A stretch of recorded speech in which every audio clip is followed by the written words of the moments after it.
Welcome to Entrepreneurial Entrails for some short stories on the guts and glories of being an entrepreneur.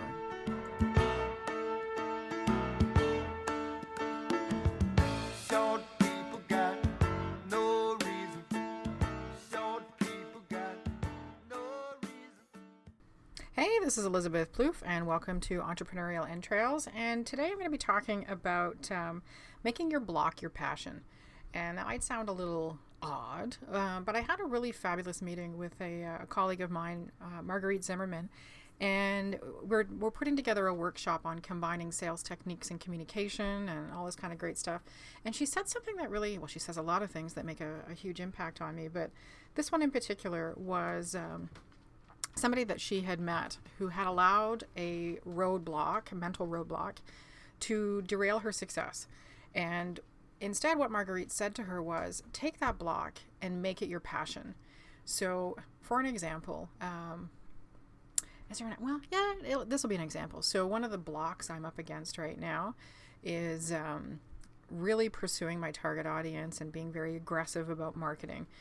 Kind of ironic for a communications person, but when you're putting yourself out there, it can be a bit of a challenge. So, I've now taken to making this my passion to overcome that and push through it and learn all I can about the best ways to communicate. So I've upped my Instagram. I've created some really good quote folders and all kinds of stuff. And I'm messaging more consistently and all these types of things because my business has gone through some ups and downs. And so this is my first real push as a startup, promoting my services and what have you. And I've had to go through some iterations of my messaging because you have to be able to stand in your messaging and have it roll off your tongue. And it wasn't until like a month ago that it finally clicked and I was confident in how I could put my messaging forward. So that was a real block for me. And that's why I focused on it and pushed through it and hopefully overcame it.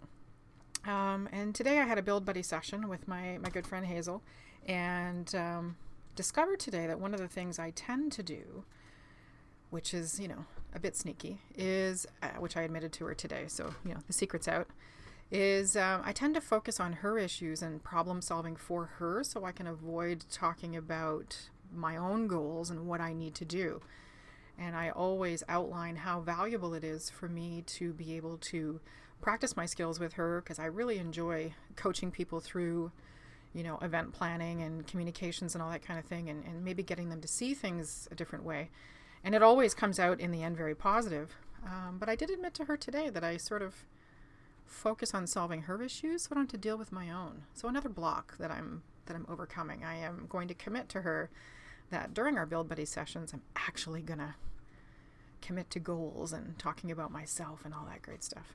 So one of the things I was looking up with making your block your passion is mind chatter and how that can contribute as a block and what you can do to overcome it. And I found this great article on entrepreneur.com, which is one of my favorite magazines and online resources, and it's called The 7 Essentials for Overcoming Mental Barriers to Exceptional Success. And one of the things we talked about today in the Build Buddy session is how your financial situation can impact your ability to be creative and work extensively on your business because you get so overwhelmed by the lack of cash or the influx and then lack of cash that it can really inhibit your drive to be successful. Sort of like, what we need is a Viagra for entrepreneurship so that when, things are kind of soft, you can buck up and get the job done. So a few of the things that they talk about here is emotional management, which is probably what we touched on today in the Build Buddy session, where you have to manage the emotional consequences of decisions that you're making. And it says here, like, mistakes are the first steps in learning what has to change within you to achieve emotional balance and self-management. The better your self-knowledge, the more successful you will be, which comes back to that whole making your block your passion. If you're not really sure what drives you, if you're not really sure what you need to do to commit and achieve your goals, then you need to find out. It goes on to have a purpose, which, of course, if you're running a business, hopefully that is your purpose. It says your time and patience keep you in touch with your commitment to succeed at all costs. Giving yourself time clears your mind and keeps you more tightly grounded to your overall purpose. It prevents you from being an impulsive decision maker, which can be the death of your business. Rise above conformity. And I just finished reading Adam Grant, his book Originals. It's just fantastic. That'll be my Wise Word Wednesdays tomorrow. And it says here, exceptional entrepreneurs are non-conformists in a world that needs new ideas, new thoughts, and new innovations. They are unafraid to face the ridicule, naysayers, and rejections they will undoubtedly confront as they put their idea to work. And sometimes that can manifest as a block where you just have a really hard time being the only lemming swimming upstream. But you need to power through. Renew yourself is the number 4. It's easy to be passionate when you are starting out, but successful entrepreneurs commit to keeping their energy levels high when they hit the inevitable, frustrating roadblocks. To be successful, you have to care for yourself physically, emotionally, mentally, and spiritually.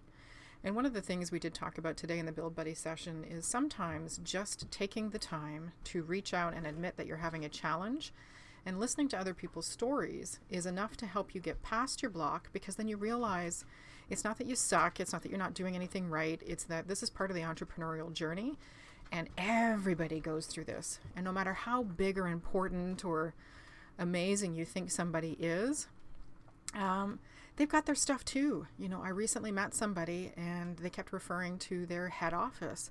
And I was like, wow, you know, she's in business a year and she's got a head office, and holy crap. And we were supposed to meet. So I said, well, let's meet at your head office. Well, it turns out her head office is her kitchen table.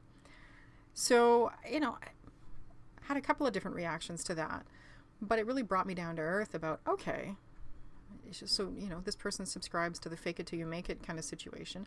I'm more honest about the fact that I work in a MacGyvered basement office and, you know, still manage to produce great stuff. So yay me. But I'm really honest with that right now anyway, until I get my next brick and mortar, that this is what I'm working in. It's my MacGyver little superhero hole. Woohoo! So number 5 on this is walk your talk. You can talk about what you want to do so much that you develop an imaginary belief that you have actually achieved your dream. To live your commitments, you must understand that trying is unmoved energy. It is a form of the fatalistic thinking pattern of potential. And I had a meeting yesterday with Marilyn Ellis from the Autism Job Club, and we were talking about how people who have great ideas but don't move on them don't accomplish anything and don't contribute really.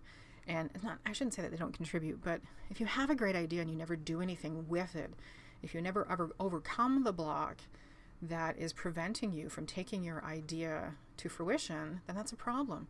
And if your block is that you're an idea person and not a execute person, then overcoming that block means partnering with somebody who is an executor, sharing that idea and getting it out there. The last one, doubt as motivation. A little bit of doubt is healthy. When you are in doubt, it means you are pushing yourself to the very edges of your comfort zone. True dat. True innovation pushes the boundaries of status quo. Being pushed to the edge is the place of discovery. Uncharted territory is always a mixture of excitement and doubt. Doubt helps you to see the unforeseen and to dig deeper into something you want to pursue. And I find that really powerful. That, you know, personal story, when I was getting married, I felt really nervous. I thought I was nervous. And I was at the hairdressers and, you know, you're doing all the prep and whatever. And I've been with my husband, 24 years, married 20. And we didn't jump into our marriage. We were together 3 years before we got married. And so I felt really bad because I thought I was nervous. And then one of the hairdressers turned to me and she said, "Sweetheart, you're not nervous, you're excited." And immediately the relief I felt was unbelievable. So the block I had was that I was feeling this nervousness, and that's how I had perceived it, and it was ruining a part of my day. And just that mental flip of I'm not nervous, I'm excited, just released me for the whole day. And I was like, that's fantastic. So now I try and remember when I have when your livelihood is threatened and when you're struggling financially and what have you, it really can impact your ability to be creative and deliver and have focus. But now I know that sometimes the feeling that I get is not nervousness, it's excitement, because my business is building, my social media is growing, getting more contacts, I'm networking more, and the solid work that I've put in for the last 2.5 months is really starting to show benefit. So I guess that's what I would leave you sort of with is that everybody runs into blocks. Everybody is trying to be successful. Some people choose to show that by maybe overinflating where they're at in their business development. That's not my choice. Not a big fan of that, because to me, it's a little bit of lying, which I don't think is great.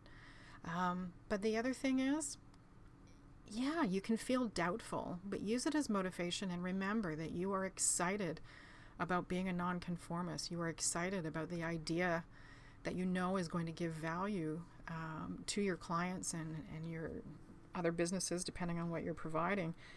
And if there is something that you are blocked on, if you are more of an idea person than an execution person, make it your passion to find somebody to help you overcome that block. And remember to share with other entrepreneurs. They can give you a really good perspective on what's going on. So that's it for today. It's making your block your passion, and making sure that I have here: love the block, be the block, push back on the block. Find a way to jump over the block, smash the block, whatever works for you. And if reaching out and talking to people is one way, do it. If learning something new, do it. I'm now a student. I'm taking a teaching online course. It was a block for me. I'm overcoming it. Smash that, bitch. So, it's bad language, sorry. So anyway, just know that you have the guts and glory to make your own story. And if part of that is a block, I hope this helps you find a way to get over it. And I'll talk to you soon with Wise Word Wednesdays about Adam Grant's originals. Talk to you soon. Oh, you can visit me, www.mcvcommunications.ca. I'm on Twitter as @mcvplouf, and Instagram also as mcvplouf. And I hope to see you there. Talk to you soon. Bye-bye. Little cars that go beep, beep, beep. They got